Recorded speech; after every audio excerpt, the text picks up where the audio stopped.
Retornando para mais uma aula, turma, tudo bem com vocês? Hoje nós iremos tratar de colisões elásticas bidimensionais e, obviamente, para abordar esta aula de hoje eu preciso apresentar um exemplo, então é isso que eu irei fazer.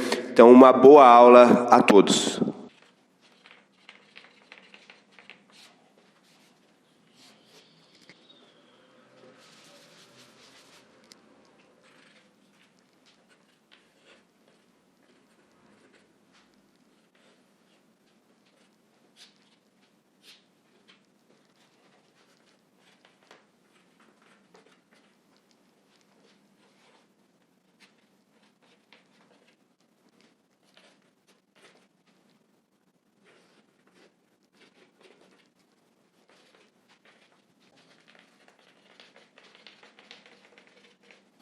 Então, o exemplo que nós iremos considerar é o de colisão entre bolas de bilhar, ok?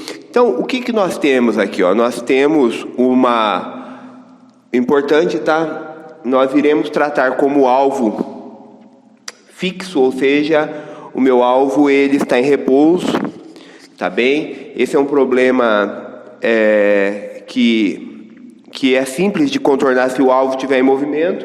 É só você encontrar um referencial inercial que esteja na mesma velocidade do alvo e, consequentemente, o alvo estará em repouso, tá bem? Então, o que nós temos aqui é o alvo repouso, portanto, V2i igual a zero. Nesse caso aqui, V1i, ele tem uma velocidade qualquer e se move na direção x. E aqui eu tenho um fator B que é denominado parâmetro de impacto. Nós não iremos tratar do parâmetro de impacto porque não é o momento oportuno agora. Na verdade, vocês vão ver a respeito de parâmetro de impacto quando vocês estudarem a descoberta do núcleo por Rutherford, tá bem? Então lá vai ser passada uma equação para determinar o parâmetro de impacto. Possivelmente o professor irá passar, tá? Normalmente quando eu ministro a disciplina de física moderna, eu passo isso. Aqui nós vamos considerar pontos materiais. Só que vocês vão ver que esse parâmetro de impacto ele descreve ele tem muita importância no processo dessa colisão, porque ele determina o ângulo de espalhamento. E aí, quando nós construirmos o sistema de equação, você vai ver que eu vou ter menos equações do que incógnita. Eu vou precisar de eu vou precisar da informação de uma incógnita para resolver o sistema de equação, tá bem? Então, guardem essa informação aqui do parâmetro de impacto, que é importante. E aí, as bolas de bilhar, elas colidem, e aí eu tenho um espalhamento onde a bola 1, ela adquire velocidade V1F, e a bola 2, ela adquire velocidade V2F, lembrando que é uma colisão elástica. Então, se há uma colisão elástica, ela conserva momento linear e a energia cinética antes da colisão é igual à energia cinética depois da colisão. Então, agora vamos abordar essa colisão aí do ponto da conservação da energia cinética e da conservação do momento linear. Primeiramente, vamos iniciar o problema tratando da conservação do momento linear.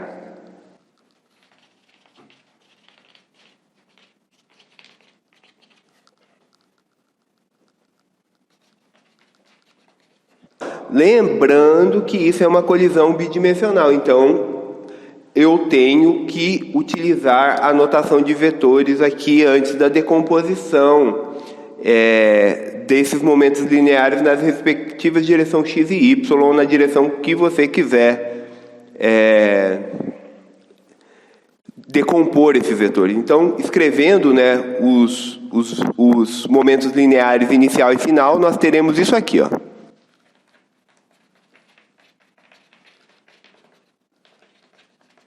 Então, M1V1i mais M2V2i é igual a M1V1F mais M2V2F. Só que nós sabemos aqui, ó, que o V2i ele é zero, porque o meu alvo está em repouso com relação ao meu referencial inercial. Então, o que nós temos aqui é que M1V1i é igual a M1V1F mais M2 V2F, ou, escrevendo em termos do momento linear, né, P1I é igual a P1F mais P2F. Então, essa equação aqui que nós temos para a conservação do momento linear. Então, percebam aqui que eu tenho que o vetor P1I, ele é a soma dos vetores P1F mais P2F. Então, essa aqui eu vou chamar de equação 1, tá bom? Então, o que nós temos aqui é que P1I, ele vai ser um vetor aqui que ele aponta que ele tem a mesma direção de x e aponta para o sentido de x positivo. Se você olhar aqui, ó, o meu P1F, ele aponta para norte de x positivo e o meu P2F aponta para sul de x positivo. Então nós vamos ter essa configuração aqui, ó.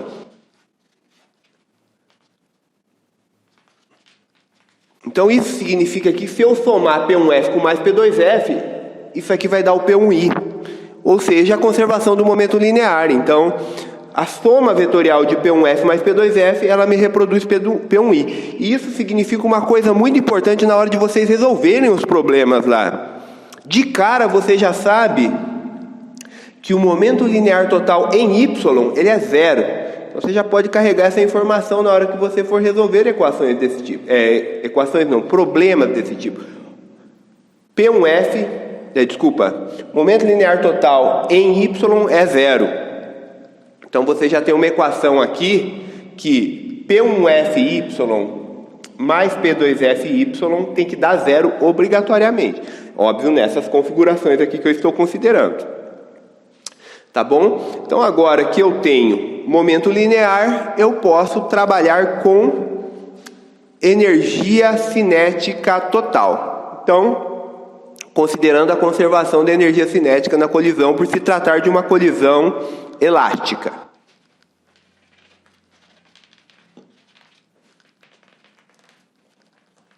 Então, TI igual a TF, isso me diz que P1I quadrado sobre 2M1 mais P2I quadrado sobre 2M2 é igual a P1F quadrado sobre 2M1 mais P2F quadrado sobre 2M2. Então percebam aqui que P2I é zero, então cancela-se.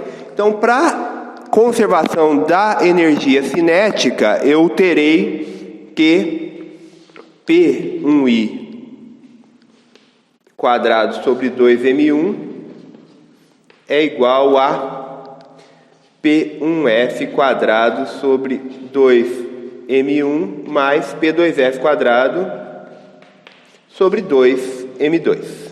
Então essa aqui é a minha equação 2. Eu escreverei a equação 1 e 2 aqui, lá na primeira lousa, para eu fazer o resgate dela quando for necessário.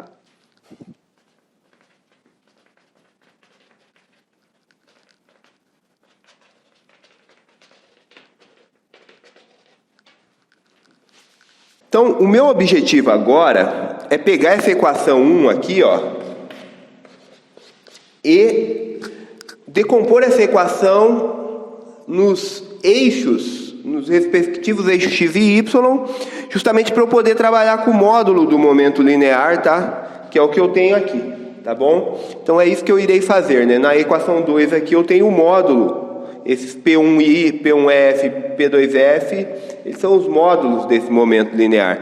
Então agora o que eu irei fazer? Eu irei decompor a equação 1.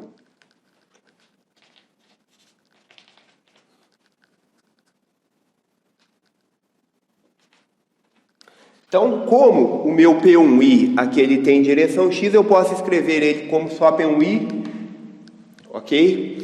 E agora, o que eu tenho aqui, ó? Então, o meu P1F, ele vai ser P1F cosseno de θ1. Então, meu P1I ele vai ser igual a P1F cosseno de θ1 mais P2F cosseno de θ2, ok? Então, ó, decompondo aqui, o meu P2F na direção X vai ser P2F cosseno de θ2. Então, essa daqui vai ser a minha equação 3.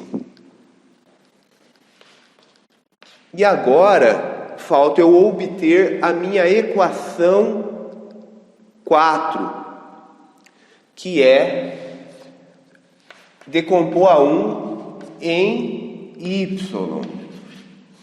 Então, o que nós temos aqui? Qual é o momento linear total em Y inicial? É 0.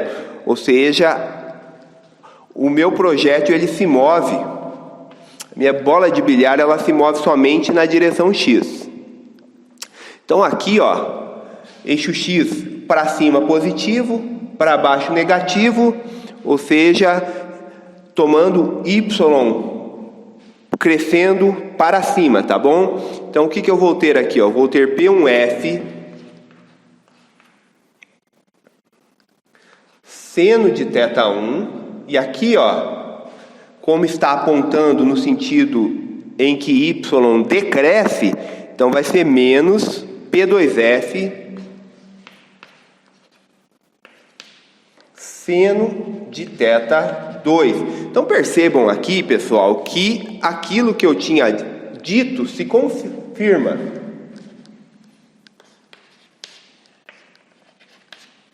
Momento linear total em Y é 0, então isso significa que eles têm a mesma magnitude e direção, porém o sentido é contrário. Então eles são iguais e opostos, tá bem? Então agora aqui, ó, eu tenho tudo o que eu preciso para resolver o meu problema. Então, para resolver o meu problema, eu vou ter a equação 2, a equação 3 e a equação 4. Só que agora tem um porém. Então, percebam aqui que o meu problema, supondo que eu tenho a condição inicial, que ela é me dado o P1I. Então, quantas incógnitas eu tenho aqui? Ó? Eu vou ter o P1F, sabendo P1I somente, ó, eu tenho P1F, P2F, são duas incógnitas, θ1 e θ2. Só que eu tenho, ó, uma equação, duas equações, três equações. Então eu tenho 3 equações e 4 incógnitas. Então, esse problema, para resolver esse problema, eu preciso ter uma equação que associa o parâmetro de impacto com o ângulo de espalhamento. Então, daí eu teria mais uma equação, só que nós não iremos trabalhar isso hoje aqui, tá? Não é o objetivo da abordagem desse problema desta forma. Isso é um problema que vocês vão ver lá para o futuro, que no curso de Física Moderna, possivelmente.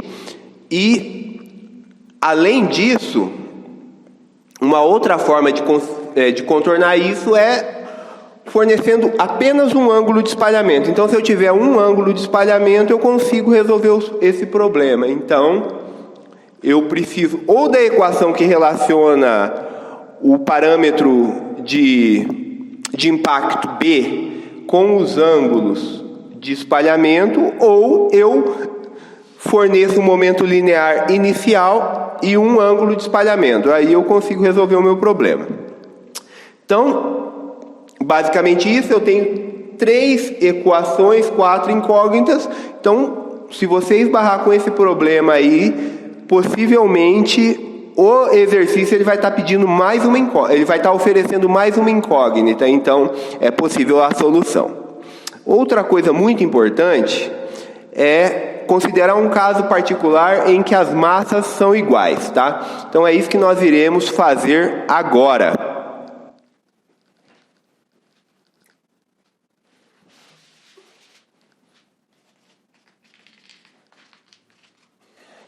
Bem, tomando M1 igual a M2. Então, se eu tomar M1 igual a M2, obrigatoriamente aqui eu já consigo reescrever essa equação aqui, ó.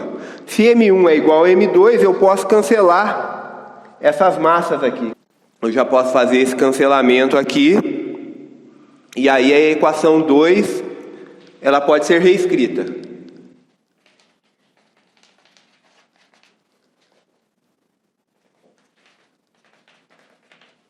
Então aqui eu tenho um resultado muito interessante, que nesse caso particular aqui, eu consigo uma equação que relaciona, para massas iguais, que relaciona os ângulos aqui. Tá bem? Então vamos entender o porquê aqui. Então, o que nós temos aqui, ó? Nós temos aqui desse lado aqui, pi quadrado, como pi é um vetor, P1i é um vetor, eu posso escrever isso aqui como um produto escalar. Isso nós já discutimos lá na minha aula de produto escalar. Então, P1i escalar P1i. Então, se isso é um produto escalar, eu posso escrever este lado aqui também como um produto escalar. Então, isso aqui vai ser o quê? P1f mais P2f escalar P1f mais P2f. Então, o quadrado de um vetor nada mais é que o produto escalar. Então, eu tenho este produto escalar. Então, vamos fazer a distributiva desse lado aqui.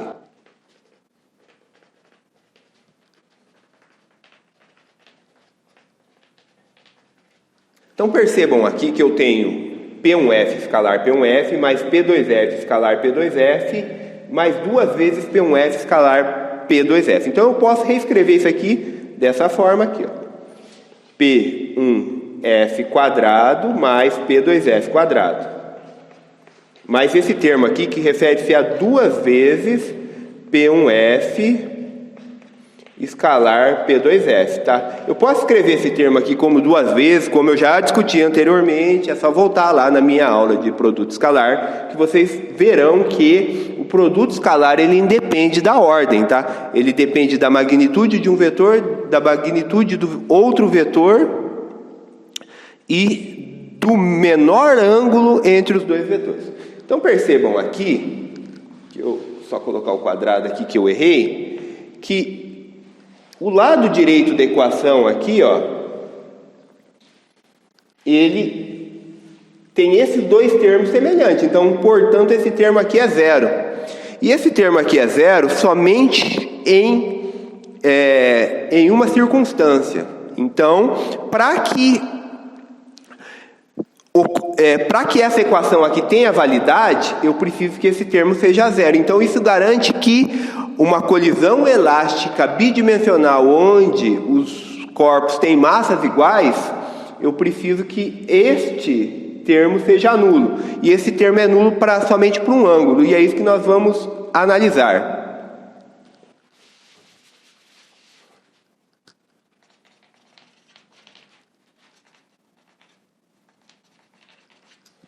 Então, para a igualdade ali ser satisfeita, né, que é considerar M1 igual a M2, eu preciso que este termo aqui seja zero. Então, para que esse termo aqui seja zero, o que nós temos aqui? Nós podemos escrever o produto escalar. Então, o produto escalar, ele nada mais é que, nesse caso aqui, o módulo de P1f vezes o módulo de P2f vezes o cosseno do menor ângulo, que eu vou chamar alfa aqui, entre P1f e P2f. Então, para que essa equação seja zero, obviamente aqui que este ângulo aqui, ó, ele precisa ser π sobre 2. Então, alfa, que é θ1 mais θ2,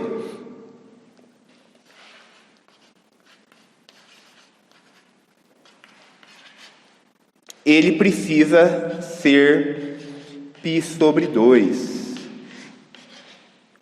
Então, quando eu tenho quando eu tenho uma colisão elástica bidimensional entre objetos de mesma massa, obrigatoriamente o ângulo de de espalhamento entre o objeto em repouso e o objeto que está colidindo, ele é 90 graus.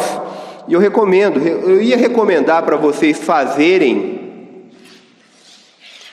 isso, mas infelizmente nós estamos num período de isolamento social. Eu não vou pedir para vocês ir lá em algum bar, se expor a algum risco, tá, de contrair uma doença, para fazer esse experimento com bolas de bilhares, tá? Então, a hora que a gente retornar aí, depois a gente vai em algum bar aí e testa para verificar se realmente esse ângulo aí é π/2, tá bem, pessoal? Então, encerramos aqui o capítulo de colisões, e agora, na sequência, nós vamos tratar do problema de rotações, tá bem, pessoal? Estamos encerrando o nosso curso. Então, mais uma vez, obrigado por estarem assistindo às minhas aulas. Eu espero que vocês estejam fazendo bom proveito do conteúdo e permaneçam estudando, e bons estudos para vocês.